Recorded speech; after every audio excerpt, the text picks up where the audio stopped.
All right, let's talk some more about grandchildren. About 85% of people who are over the age of 65 are grandparents. So it's a really common experience for people to have, their children have children.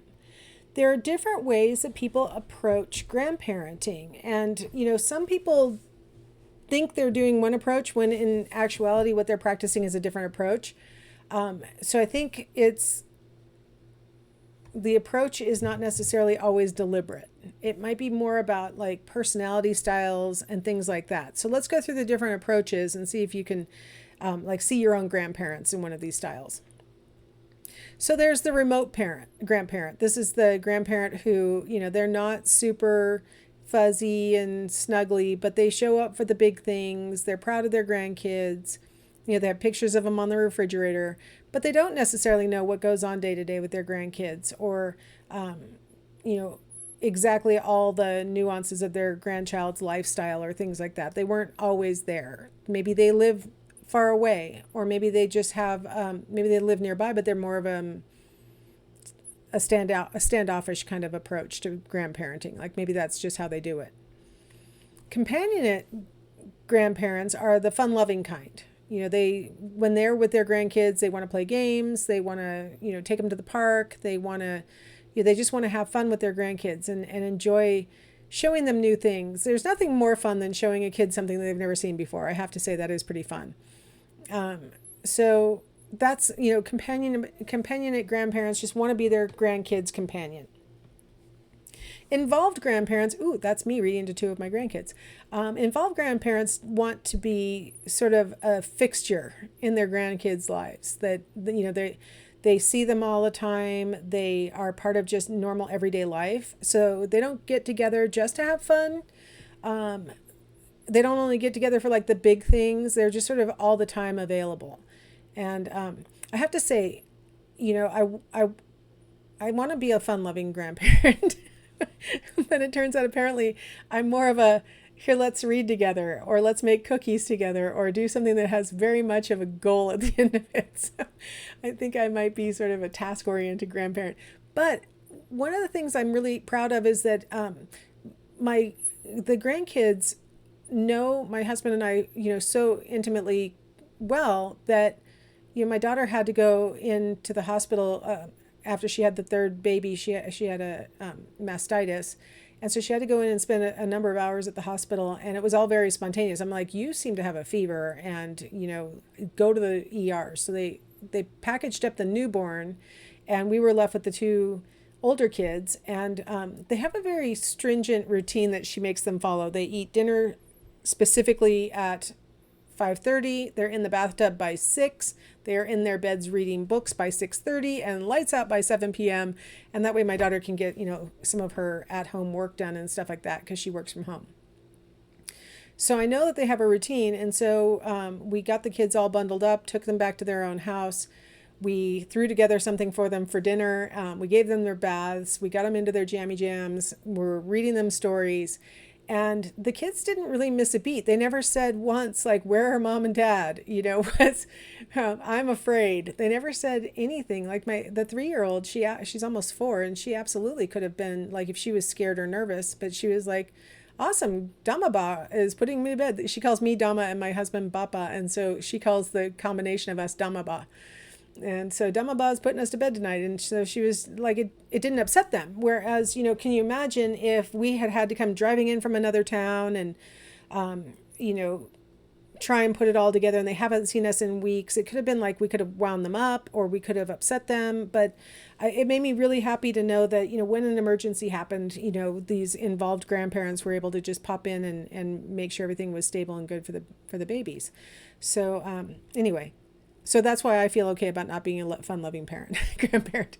And then there are surrogate grandparents who really have had to take over the upbringing of the grandkids. And I say had to because a lot of times grandparents, they didn't want this, but because the parents are out of the picture for some reason. Sometimes it's legally, sometimes it's voluntarily, but for some reason the parents are not able to take care of their own children, and so the grandparents step in and they raise their grandchildren. I had a Girl Scout in my Girl Scout troop who was in that circumstance where her parents couldn't take care of her, so her grandparents were taking care of her, and she actually called her grandma mom. And so I thought that was her mom, and the mom's like, I am way too old to be this person's mom. And I'm like, I don't know.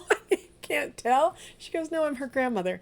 I'm like, well, she calls you mom. She goes, yeah, well, I've been raising her since she was really little. I mean, as far as she knows, this is the only mom she has. And that's an extra stress. It could be a joy for the grandparents to raise their kids. But I mean, it's a stressor for grandparents. They may not be able to retire when they want to, and other kinds of things because they're caring for children at an age when they weren't expecting to be caring for children. So, like I mentioned, I don't know if grandparents pick a strategy and say, what kind of grandparent I want to be is this, or if they fall into the kind of strategy that they're adopting.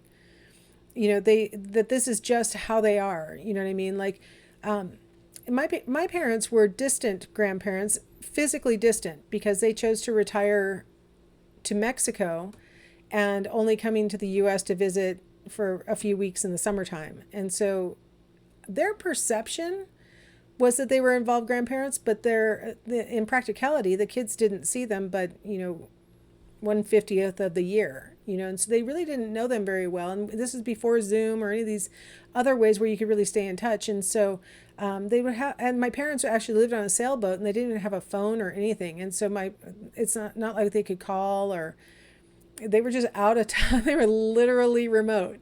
And, but I think they perceived themselves as, my dad, I think, thought he was a fun-loving grandparent. My mom thought she was an involved grandparent. And so I'm not sure that we pick our strategies. I think rosy retrospection makes us think that we've done more than we have, or have a different relationship than we did. I think also it's in the eye of the beholder. Like, these grandkids in the pictures probably have a different perception of their grandparents than the grandparents have, right? Since we're in the older age, and we should be mostly concerned about how it appears to the grandparents, right? Because that's who we're talking about right now. The important message that we've gotten is about what is the healthy kind of relationship to have with your grandkids. The healthy relationship to have is the one that you want to have with your grandkids. It's again, the tyranny of the should not come in here, right? We should not be saying you should spend every weekend with your grandkids, or you should like to make cookies with your grandkids, or anything like that, right? Like, however a person wants to be involved, that's their level of involvement and what will be healthy and good for them.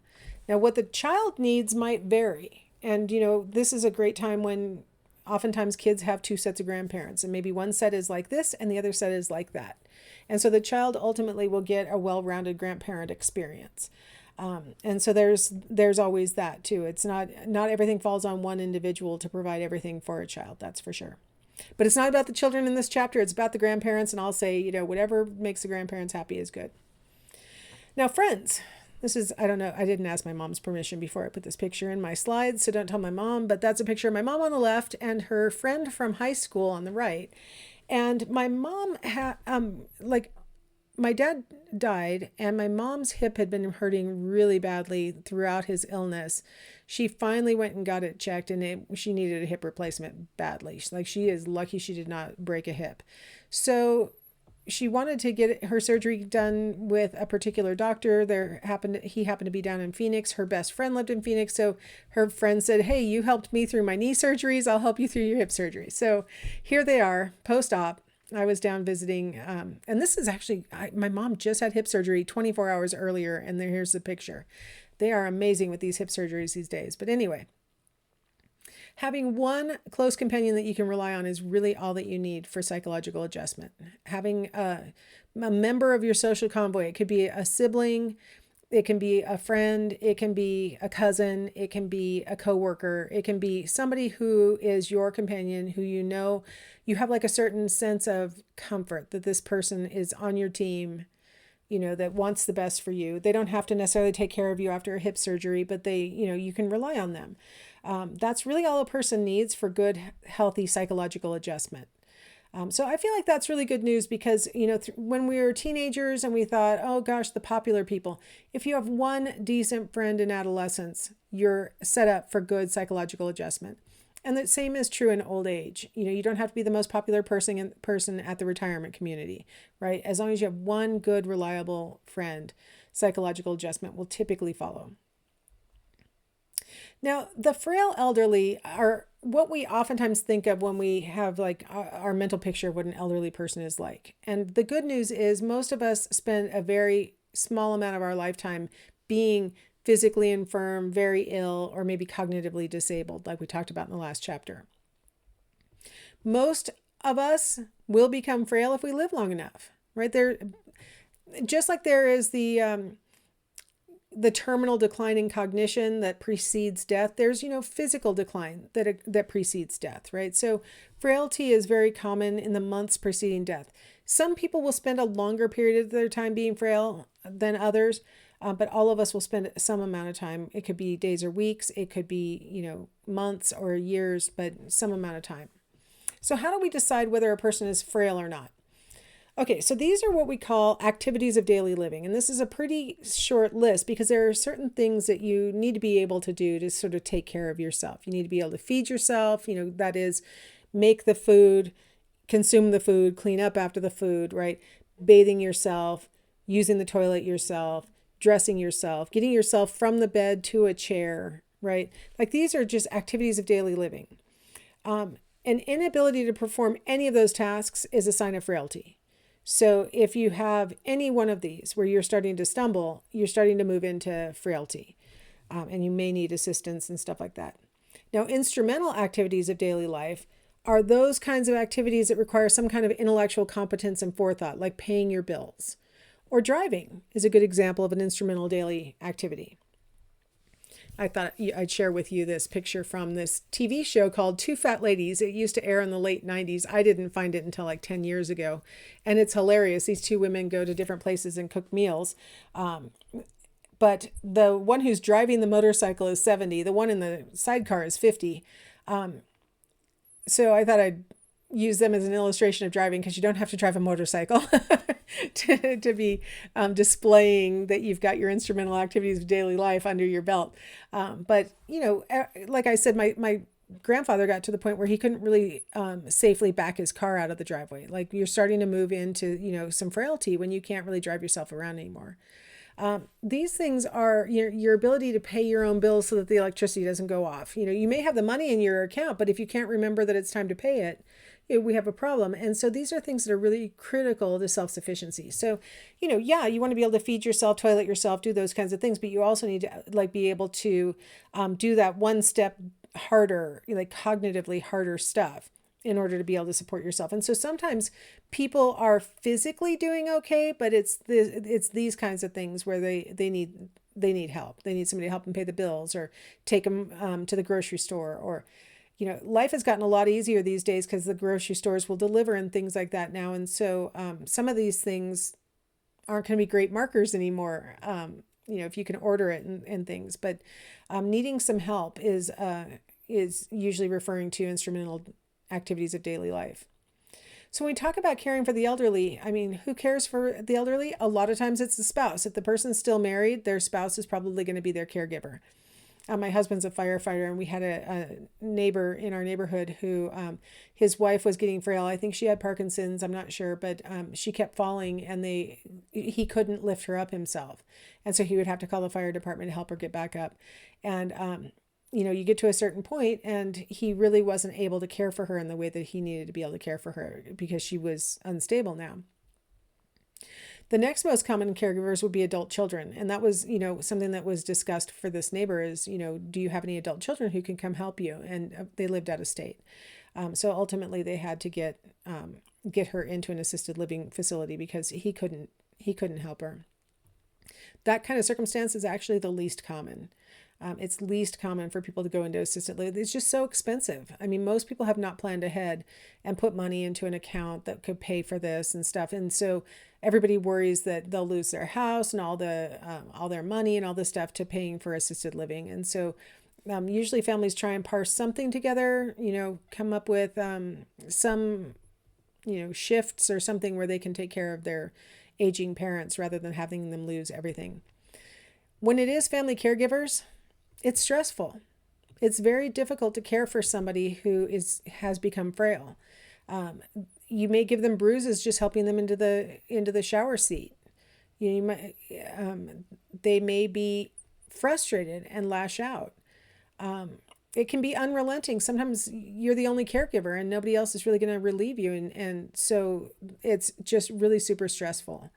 And as a result, the person who's doing the caregiving can end up deferring their own health maintenance. And the fact that they're under stress can contribute to health deterioration.